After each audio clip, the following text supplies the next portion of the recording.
Cartas de um Diabo ao seu Aprendiz. C.S. Lewis. Carta número 6. Querido Vermebile, fico satisfeito em saber que a idade e a profissão do seu paciente tornam possível, mas não garantem, que ele seja convocado para o serviço militar. Queremos que ele fique num estado de máxima incerteza, pois assim seus pensamentos serão tomados por imagens contraditórias do futuro. Cada uma delas deverá despertar-lhes esperança ou medo. Nada mais eficaz que o suspense e a ansiedade para proteger a mente de um ser humano contra o inimigo. Ele quer que os homens se preocupem com o que fazem. Nossa tarefa é fazê-los pensar constantemente sobre o que lhes poderá acontecer. Obviamente, o seu paciente já se convenceu de que deve submeter-se pacientemente à vontade do inimigo. O que o inimigo tenciona com isso é, em primeiro lugar, que ele aceite com paciência a tribulação que lhe foi reservada, a atual situação de ansiedade e suspense. É por causa disso que ele deve dizer: seja feita a tua vontade.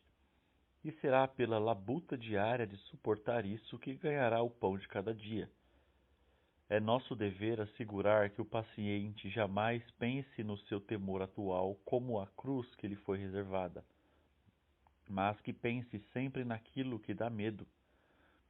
Deixe-o imaginar todas essas coisas como a sua cruz. Impeça-o de pensar que, como são incompatíveis, não podem todas acontecer com ele. E deixe-o praticar a perseverança e a paciência antecipadamente, pois é impossível estar conformado, ao mesmo tempo, com várias sinas diferentes e hipotéticas, e o inimigo não costuma ajudar muito aqueles que tentam ficar nesse estado de resignação. A resignação ao sofrimento atual e real, mesmo quando esse sofrimento consiste basicamente no medo, é mais cômoda e é geralmente auxiliada pela ação direta dele. Aqui, uma importante lei espiritual está em jogo. Já expliquei que você poderá enfraquecer as preces do seu paciente se não deixar que ele concentre a sua atenção no inimigo em si, mas no seu próprio estado de espírito, em como se sente em relação ao inimigo. Por outro lado, é fácil manipular o medo quando os pensamentos do paciente são desviados da causa do seu medo para o medo em si, considerado como um atual estado indesejável de sua mente. E, quando ele passar a considerar o medo como a cruz que terá de carregar, inevitavelmente irá considerar seu medo como um estado de espírito. Podemos, assim, formular uma regra geral. Em todas as atividades mentais que favorecem a nossa causa, encoraje o paciente a não atentar para si mesmo, e sim concentrar-se no objeto. Mas em todas as atividades que são favoráveis ao inimigo, faça com que sua mente concentre-se em si mesma.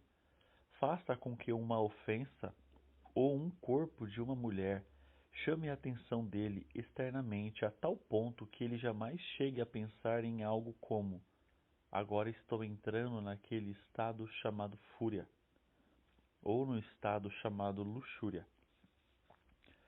Por outro lado, deixe que ele mantenha o foco introspectivo, com pensamentos como: agora meus sentimentos estão mais devotos ainda, ou mais caridosos, de tal modo que não veja nada além de si próprio e não consiga mais enxergar o nosso inimigo ou os seus semelhantes. Em relação à postura dele quanto à guerra, você não deve contar muito com aqueles sentimentos de ódio sobre os quais os humanos gostam tanto de debater nos periódicos cristãos e anticristãos. Em sua angústia, o paciente poderá, é claro, ser encorajado a obter a desforra por meio de sentimentos vingativos direcionados aos líderes alemães. E isso em si já é muito bom, mas em geral, este é um tipo de ódio mítico ou melodramático, direcionado a bodes expiatórios imaginários. Ele nunca encontrou essas pessoas na vida real. São simulacros modelados de acordo com o que ele lê nos jornais. O resultado desse ódio imaginário são, em geral, decepcionantes. E entre todos os humanos, os ingleses são, nesse aspecto, uns maricas deploráveis.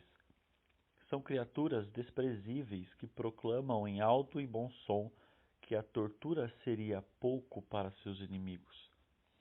Mas logo oferecem chá e cigarros ao primeiro piloto alemão ferido, que porventura bata à porta dos fundos.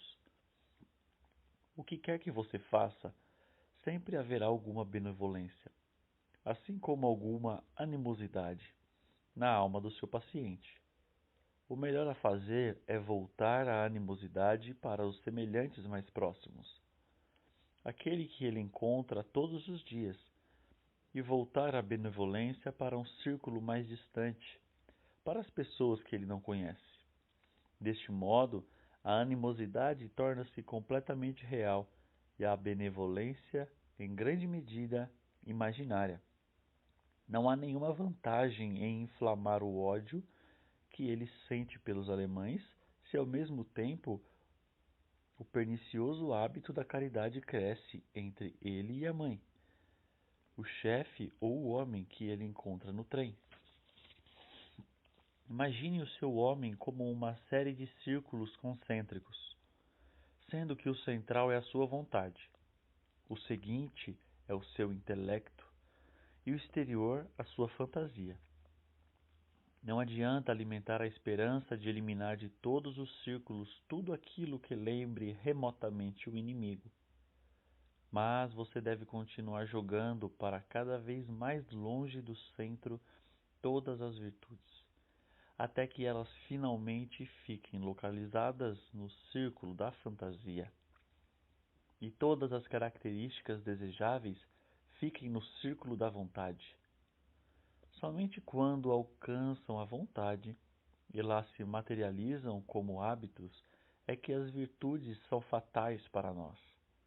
É claro que eu não me refiro àquilo que o paciente pensa ser a sua vontade, aquele furor de preocupações, resoluções e dentes cerrados, e sim o verdadeiro centro, aquilo que o inimigo chama de coração. Nem mesmo todas as virtudes pintadas pela fantasia, ou aprovadas pelo intelecto, ou até, em alguma medida, adoradas e admiradas, serão suficientes para afastar um homem da casa do nosso Pai. Na verdade, podem até ser bastante engraçadas quando ele finalmente for para lá. Afetuosamente, seu tio Fitafuso.